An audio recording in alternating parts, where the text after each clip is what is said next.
तुम्हारे सामने सरेंडर होता नजर आएगा। इसलिए परेशान मत हो, मैं जो बोलूँगा अपनी जिम्मेदारी पे बोलूँगा। और बात रिकॉर्ड हो रही है, जो भी सवाल किया जाए वो मुझसे किया जाए, कमेटी से कोई सवाल ना किया जाए। चूँकि हम नबी वाले हैं, जब नबी हमें ज़िंदगी दिलाना जानते हैं तो नबी हमें ज़िंदगी में बचाना भी जानते हैं। बेशक। जब नबी हमें ज़िंदगी दिलाना जानते हैं तो ज़िंदगी, ये उलमा थोड़ा सा आगे आ जाए, चूँकि मैक आगे है, मैं आपके चेहरों की ज़ियारत करता रहूँगा। और ये जेल जाना यूसुफ भाई, ये जेल जाना कोई मायूब काम नहीं है। जेल जाना मायूब काम नहीं है। जिना करके जाओगे तो मायूब होगा जी।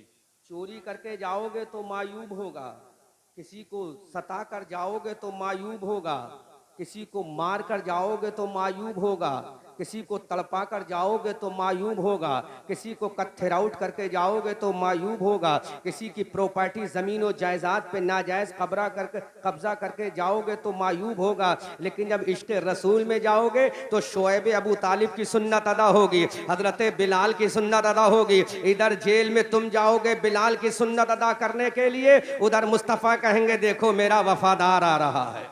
जी बेशक। बात समझ में आ रही?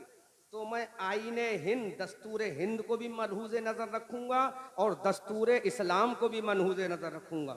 मुझे कोई प्रॉब्लम नहीं है। बस मैं ये चाहता हूँ कि आज जो करंट अफेयर मामलात जो हैं, लेटेस्ट हालात जो मुल्क के अंदर पैदा हो रहे हैं, मैं उस पर भी गुफ्तगू नहीं करूँगा। परेशान ना हो सियासतदान हजरात, मैं वो चीज़ बयान करूँगा कि हमारा भी काम हो जाएगा और दुश्मन सोचने पर मजबूर हो जाएगा।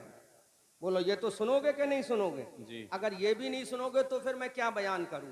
फिर तो बेहतर ये है सलाम कहूं, नफीस भाई को सलाम कहूं और वापस अपनी कार से रिटर्न हो जाऊं, है ना?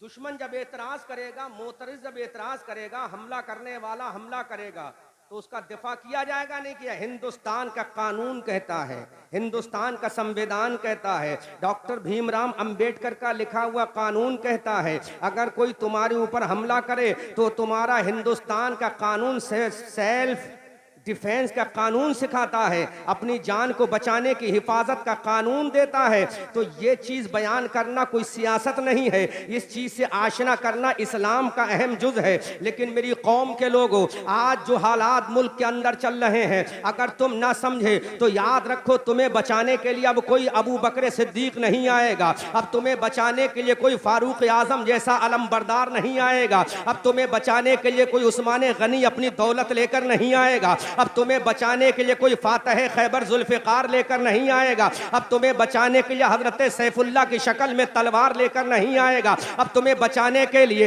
हजरत जर्रार अपने नेज़े को लेकर नहीं आएंगे, अब तुम्हें बचाने के लिए इमाम हसन अपना मुसल्ला इमामत लेकर नहीं आएंगे, अब तुम्हें बचाने के लिए हुसैन अपने बच्चे अली अकबर को लेकर नहीं आएंगे, अब तुम्हें बचाने के लिए हजरत सकीना अपनी कब्र से नहीं आएंगी, अब तुम्हें बचाने के लिए इमाम ज़ैनुल आबिदीन अपने हाथों में हथकड़ियां पहनकर नहीं आएंगे, अब तुम्हें बचाने के लिए हजरत इमाम मोहम्मद बाकर नहीं आएंगे, अब तुम्हें बचाने के लिए हजरत इमाम मोहम्मद जाफर नहीं आएंगे, अब तुम्हें बचाने के लिए हजरत इमाम तकी नहीं आएंगे, अब तुम्हें बचाने के लिए हजरत इमाम नकी नहीं आएंगे, अब तुम्हें बचाने के लिए इमाम हसन अस्करी नहीं आएंगे, अब तुम्हें बचाने के लिए इमाम अबू मंसूर मातुरीदी नहीं आएंगे, अब तुम्हें बचाने के लिए इमाम आजम शाफई नहीं आएंगे, अब तुम्हें बचाने के लिए इमाम मालिक व हम्बली नहीं आएंगे, अब तुम्हें बचाने के लिए शहर मुरादाबाद के अल्लामा काफी नहीं आएंगे, अब तुम्हें बचाने के लिए अल्लामा फजल हक खैराबादी नहीं आएंगे, अब तुम्हें बचाने के लिए अल्लामा इनायत रसूल बदायूनी नहीं आएंगे।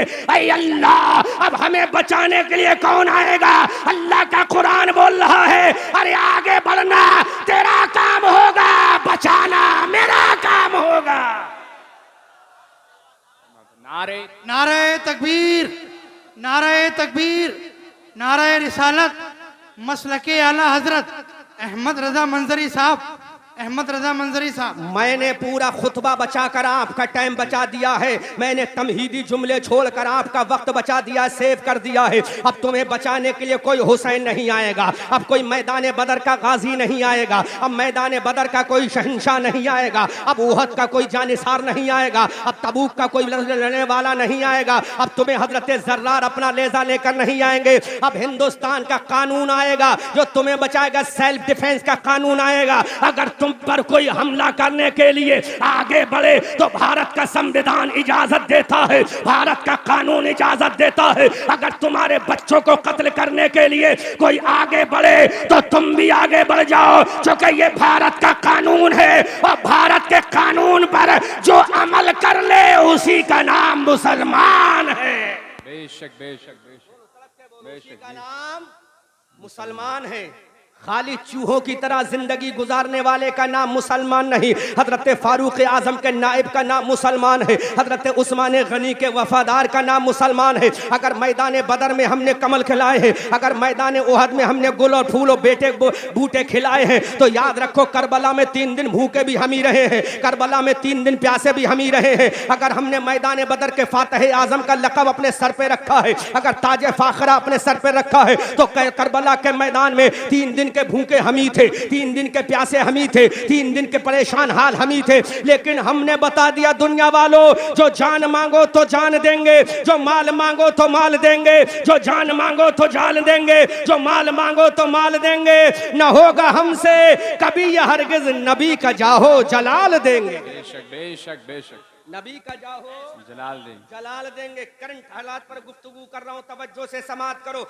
आज हमला किया गया, इससे पहले हमला किया गया था कुरान पर, उसके बाद हमला किया गया इश्क़ रसूल सल्लल्लाहु अलैहि वसल्लम पर, अब हमला किया गया हजरत सैयदा आयशा सिद्दीक़ा रदियल्लाहु ताला अन्हा की शादी को लेकर। मेरी कौम के नौजवानों, मेरी तकरीर लच्छेदार आज नहीं होगी। लच्छेदार तकरीर इससे पहले मैं आपके शहर जसपुर में आया था, बयान कर चुका हूँ। आज बड़ी इस्लाही गुफ्तगू करूंगा, बड़ी सेंसिटिव गुफ्तगू करूंगा, ताकि आपकी कुव्वत समात इसको बर्दाश्त कर सके। और जसपुर के पढ़े लिखे नौजवानों, आज तकरीर से पैगाम लेकर जाना, इस जलसे से पैगाम लेकर जाना। हमारे नबी के ऊपर इल्जाम लगाया गया कि माज़अल्लाह तुम्हारे नबी तो सेक्स पावर वाले थे, तुम्हारे नबी तो ये चीज करने वाले थे, तुम्हारे नबी ने 9 साल की बेटी से शादी की है। लो तारीख का हवाला नोट करो और याद रखो, मुस्तफ़ा करीम की जिंदगी को झांक कर देखो, आमना के लाल की हयात तैयबा पढ़ के देखो, मुस्तफ़ा करीम की सीरत और सूरत को पढ़ के देखो, मुस्तफ़ा के किरदारों कैरेक्टर को पढ़ के देखो।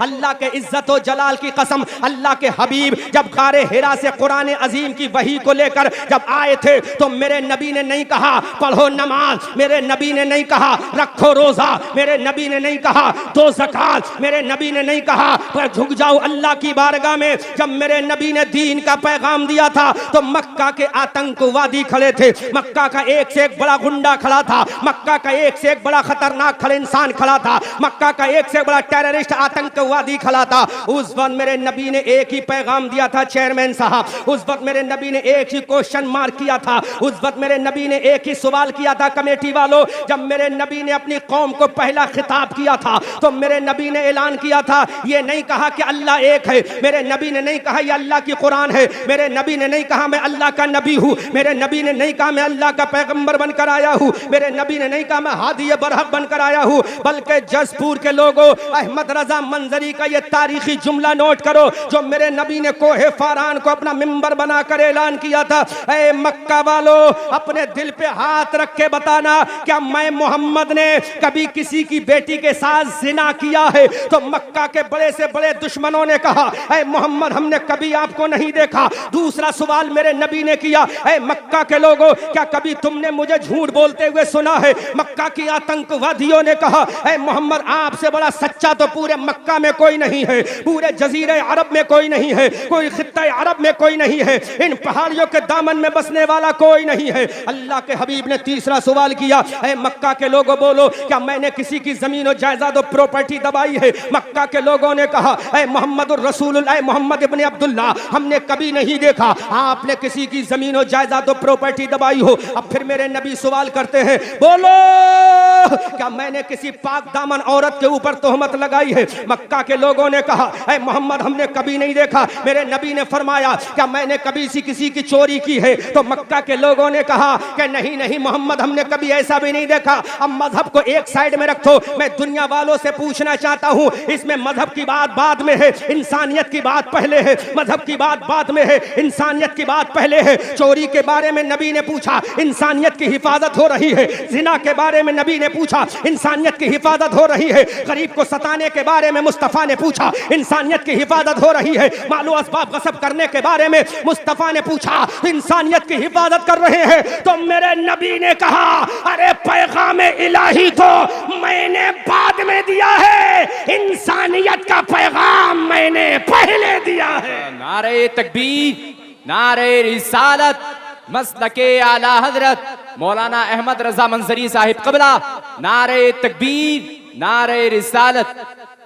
इंशाअल्लाह मैं थकूंगा नहीं, एक ही नारा काफी है, रिसालत और तकबीर का नारा।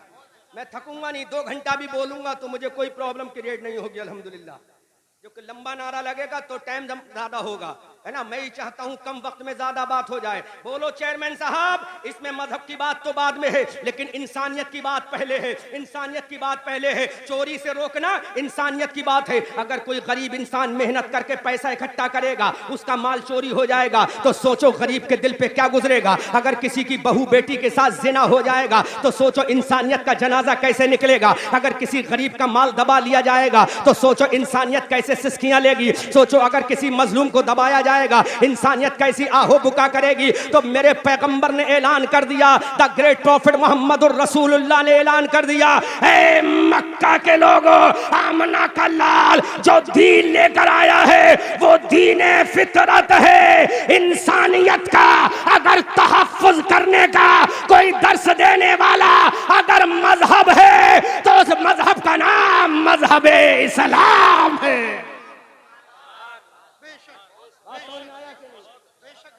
बड़े बड़े मुफ्तियाने किराम यहाँ बैठे, मैं नहीं समझ पा रहा हूँ कौन मुफ्ती है कौन आलिम है, लेकिन मेरी नजर में तो सब आलिम रब्बानी है, सब मुझसे बड़े हैं, बस सपोर्ट चाहिए। इंसानियत का पैगाम दिया था मेरे नबी ने। किसी भी हदीस को उठा कर देख लो, मेरे नबी ने नहीं कहा यू विल हैव टू पे नमाज फर्स्ट ऑफ ऑल, तुम्हें 5 वक्त की नमाज पढ़ना पड़ेगी। मेरे नबी ने ऐसा नहीं कहा। पूरा कुरान की 6666 आयते करीमा को उठाकर देख लो, कहीं मेरे नबी ने अल्लाह ने हुक्म नहीं दिया है मोहम्मद कहो के रोजा रखो। कहीं भी मेरे नबी ने, अल्लामा मुफ्ती शकील साहब क़िबला सुभान अल्लाह तशरीफ लाए, पूरी बुखारी और तिरमिजी इब्ने माजा और निसाई की हदीस उठाकर देखो, कहीं नहीं मिलेगा कि मेरे नबी ने पहले कुरान की रीडिंग कराने का ऑर्डर दिया हो, बल्कि नबी ने पहली अपनी जिंदगी का मंजर पेश किया है। क्या पेश किया?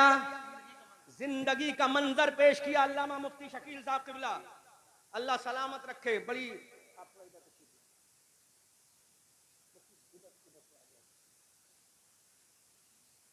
यादगार ताजुश शरिया अल्लामा अख्तर रजा खान अजहरी अलैहि रहमत व रिज़वान की यादगार अल जामियातुर रज़वी अद्दारासतुल इस्लामिया जामियातुर रज़ा के सदरुल मुदर्रिसीन प्रिंसिपल अल्लामा मुफ्ती शकील साहब क़िबला, जो मेरे बहुत करीबी हैं, 6-7 किलोमीटर का डिस्टेंस है। मुझे बड़ा खुशी है अल्लाह ने वो मर्तबा अता फरमाया है। तड़प के बोल दो सुभान अल्लाह। कमेटी वालों सुन लो तकरीर, वरना मैं लच्छेदार भी करना चाहता हूँ, अल्फाज मुतरादिबा बोलना खूब जानता हूँ, मुझे कोई परेशानी, लेकिन मैं चाहता हूँ कुछ काम की बातें हो जाएं।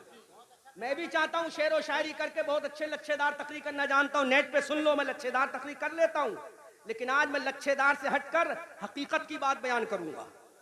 बात समझ में आ रही? तो सुन लो कमेटी वालों, पानी बैठ कर पी लो। मुझे बड़ी शर्म आ रही है, इतनी बड़ी तहफ़्फ़ुज़ अक़ायद कॉन्फ्रेंस करा रहे हो, पानी यहाँ तो बैठ कर पी लो कम से कम, ताकि ये पता चल जाए नबी वालों का जलसा है तो नबी की बात पर भी अमल करने वाले इंशाअल्लाह मौजूद हैं।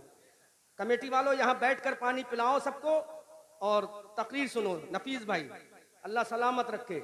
मेरे नबी ने सबसे पहले क्या पैगाम दिया कि बोलो कभी मेरी जिंदगी में ऐसा देखा है? एक से एक बड़ा आतंकवादी बोला है मोहम्मद हमने कभी नहीं देखा तो मेरे नबी ने फरमाया अगर मैं ये कहूं इस पहाड़ के पीछे एक लश्कर है, वो तुम पर हमला करने वाला है, मानोगे? कहा बिल्कुल मानेंगे। तो अल्लाह के रसूल ने जहन्नम से डराया और बाद में कहा कि अब उस एक खुदा को मान लो जिसको मैं भी मानता हूं, मैं उसका आखिरी प्रॉफिट मोहम्मद रसूलुल्लाह हूं। अब जरा यहां इंसानियत की बात देखे चेयरमैन साहब, यहां कोई दीन की बात हुई? इंसानियत की बात पहले, दीन की बात बाद में। दीन की बात, इंसानियत की बात। आज पूरे कश्मीर से कन्याकुमारी, उत्तराखंड के पहाड़ों से ऐलान किया जाता है कि इंसानियत का तहफ्फुज़ करो, इंसानियत का तहफ्फुज़ करो, इंसानियत का तहफ्फुज़ करो। हम कहते हैं, तुम तो आज कहते हो, मेरे मुस्तफ़ा ने 1400 साल पहले फरमा दिया। इंसानियत के तहफ्फुज़ के बारे में अल्लाह के हबीब ने पहले ही फरमा दिया। अब इंसानियत के तहफ्फुज़ की बात बता दूं, एक हदीस की रोशनी में बात कर रहा हूं। अल्लाह के नबी ने फरमाया, जो शख्स कोई दरख्त लगा दे, क्या लगा दे? जोर से बोलो, क्या लगा दे? देखो बोलते रहो, आज मैं तकरीर नहीं कर रहा हूं, हालात हाजरा पर गुफ्तगू कर रहा हूं ताकि कौम को फायदा हो जाए। अल्लाह के नबी ने फरमाया दरख्त लगा दो, और जो दरख्त लगाता है उस दरख्त से जो चरिंद परिंद, इंसान, जानवर, परिंदे जो खाते हैं या इक्तिसाब फैज करते हैं तो लगाने वाले के लिए सदका हो जाता है। क्या हो जाता है चेयरमैन साहब, क्या हो जाता है? तो ये आज हुकूमत हमारी और हमारी हुकूमत ही पूरी दुनिया की हुकूमतें कहती पेड़ पौधे लगाओ, इंसानियत का तहफ्फुज़ होगा। तो चेयरमैन साहब तुम्हारी चेयरमैनी मुबारक हो। अरे तुमने सियासत की कुर्सी पर बैठकर आज दरख्त लगाने का ऑर्डर दिया है, लेकिन आमना के लाल ने 1400 साल पहले कह दिया है। सुभान अल्लाह। इसलिए प्रॉफिट मोहम्मदुर रसूलुल्लाह ने ऐलान कर दिया, मैं जो दीन लेकर आया हूं वो दीन इंसानियत लेकर आया। उस नबी की इज्जत पर हमला हो। लो आओ देखो, पढ़ के देखो अब नबी की सीरत पर। अब मैं मौजू की तरफ आता हूँ, चूंकि ज्यादा अपने मौजू को फैलाऊंगा नहीं, मौजू की तरफ आता हूँ। अल्लाह के हबीब की पैदाइश से पहले मक्का शरीफ में मेरे नबी के आने से पहले मक्का के हालात क्या थे, मक्का का जोग्राफिया क्या था, मक्का के हिस्ट्री क्या थी, मक्का की तहजीब व तमद्दुन क्या था, मक्का का तर्ज जिंदगी क्या था। औरत को जानवर से ज्यादा जलील समझा जाता था। पहला पॉइंट, औरत को जानवर से ज्यादा, जब मैं इशारा करूं तब बोलना, वरना इसी अंदाज में तकरीर सुनते रहो। औरत को जूते से ज्यादा जलील समझा जाता था। और आज जो हिंदुस्तान के लोग औरत की आजादी का नारा, इसी भारत में अगर औरत के शौहर का इंतकाल हो जाए तो शौहर की चिता के साथ उसको भी जलना पड़ता था। यह कानून था कि नहीं था? उठाकर देख लो, किताबें मौजूद होगा, मिलेगा तुम्हें। अल्लाह के हबीब सल्लल्लाहु अलैहि वसल्लम ने जब देखा कि लड़कियों को जिंदा कब्र में दफन किया जा रहा है, विडो वीमेन, विधवा औरत को जूते से ज्यादा जलील समझा जाता है, अल्लाह के रसूल 25 साल की उम्र शरीफ में पहुंच गए। तड़प के बोलो, झूम के बोलो। अब समझ गए होगे मैं कहां लेना चाहता हूं, लेके जाना चाहता हूं नफीस भाई। 25 साल के नबी हो गए। अरब का मुआशरा क्या है? औरत को जूते से ज्यादा जलील, जूते से ज्यादा औरत को जलील समझा जाता था। ऐसे माहौल और कल्चर में, ऐसी सोसाइटी में आमना के लाल 25 साल के हो गए। और खूबसूरती का आलम तो यह था कि मक्का में कोई ऐसा नहीं था जो मेरे नबी से ज्यादा हुस्न जमाल वाला हो। मेरे मुस्तफा की खूबसूरती अगर पूछना है तो बरेली के रजा से बाद में पूछना, खुदा के कुरान से पहले पूछना। तो खुदा का कुरान बोलेगा, वद्दुहा वल्लैलि इज़ा सजा मा वद्दअका रब्बुका वमा क़ला। अब बरेली का रजा बोलते हैं, हमारी आन बोलते हैं, हमारी जान बोलते हैं, हमारी शान बोलते हैं, सुन्नियत की पहचान बोलते हैं। इमाम अहमद रजा खान बोलते हैं कि मेरे रजा का, मेरे मुस्तफ़ा का हुस्न व जमाल का आलम ये था, वो कमाल हुस्न हुजूर है कि गुमान नक्शे जहां नहीं, वही फूल खार से दूर है, वही शम्मा है कि धुआं नहीं। अगर मुस्तफ़ा का चेहरा देखना हो तो कुरान की बद्दुहा को पढ़ लेना, मुस्तफा की जुल्फों को देखना हो कुरान की वल्लैलि इज़ा सजा को पढ़ लेना, नबी का सीना देखना हो कुरान के अलम नशरा को पढ़ लेना, नबी की आंखों को देखना है, नबी की आंखों को देखना है, कुरान की माज़ागल बसर व मा तगा को देख लेना, नबी के सफर को देखना है, सुब्हानल्लज़ी असरा को पढ़ लेना, नबी के गुफ्तार को देखना है, वमा यंतिक़ु अनिल हवा को देख लेना। ए जसपुर के लोगों, अगर नबी की शान को देखना है तो वमा अरसलनाका इल्ला रहमतल लिल आलमीन को पढ़ लेना। ऐसा नबी 25 एज का हो गया। कितनी साल का? जोर से बोलो। जहां लेकर जाना चाहता हूं वहां पहुंचो। कितनी साल के नबी हो गए। हुस्न और जमाल का आलम यह है, अगर मैं वो जुमले बयान कर दूंगा तो तुम कहोगे मंजरी साहब ऐसा भी लोगों ने कहा था। मक्का की बड़ी बड़ी खूबसूरत लड़कियों ने कहा था, ऐ Mohammad, I want to get married with you mister Mohammad ibn Abdullah, would you like to get married with us? हम तुमसे शादी करना चाहते हैं, क्या तुम हमसे शादी करोगे? ऐ मोहम्मद आओ, हमारी जवानी तुम्हारे लिए कुर्बान है। लेकिन बहरे मुस्तफ़ा जो दूसरों की इज्जत को बचाने के लिए आया है, उसने कहा मेरे बाबा तो नहीं है, मेरे दादा सरदार मक्का हजरत अब्दुल मुत्तलिब तो नहीं है, मैं वहीं से निकाह करूंगा जहां से मेरे चचा अबू तालिब करेंगे। 25 साल की उम्र हो गई। अभी कितनी उम्र हो गई? जोर से बोलो, कितनी हो गई? 25 साल की उम्र। मेरे नबी की 11 शादियों पर अटैक करने वालों, एक मर्तबा नबी की जिंदगी को अच्छे से पढ़ लो तासुफ का चश्मा उतार कर, तो तुम भी माइकल हार्ट की शक्ल में कहोगे दुनिया के सारे 100 लोग एक तरफ हैं, उनमें मुस्तफा एक तरफ है।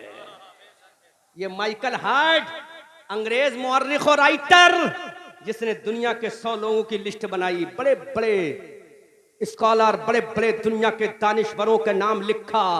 जब एक नंबर पर नाम रखने का आया तो सोचा किसको रखूं, पूरी जिंदगी को पढ़ा। उसने देखा ऐसी कौन सी जात है जो सियासत में भी नजर आती है, ऐसी कौन सी जात है जो मईशत में भी नजर आती है, ऐसी कौन सी जात है जो तिजारत में भी नजर आती है, ऐसी कौन सी जात है जो कमांडर इन चीफ भी बन रहा है, ऐसा कौन सा शख्स है जो मुसल्ले पे जाए तो इमाम बन जाए, ऐसा कौन सा इंसान है जो मस्जिद में जो अदालत में जाए तो चीफ जस्टिस बन जाए, ऐसा कौन सा इमाम है जो मैदान में जाए तो बेहतरीन सिपाही बन जाए, ऐसा कौन सा इंसान है जो खंदक के मैदान में जाए तो मजदूरों का काम करके दिखा दे, ऐसा कौन सा इंसान है जब भूखों के लिए उस वह हसना पर अमल कराए तो पेट से पत्थर भी बांध ले। माइकल हार्ट ने जब तमाम लोगों की जिंदगी पढ़ी, फिर आमना के लाल की जिंदगी पढ़ी, तो माइकल हार्ट ने बमांगे दुहल दुनिया को बता दिया, ऐ दुनिया वालों, अगरचे मैं कुरान वाला नहीं हूं, अगरचे मैं कलमा नहीं पढ़ता हूं, लेकिन तासुब का चश्मा मैंने उतार कर रिसर्च की है। पूरी दुनिया में सबसे ऊंचा मकाम और मर्तबा अगर जमीन पर किसी को मिला है तो आमना के लाल मोहम्मद रसूलुल्लाह को मिला है।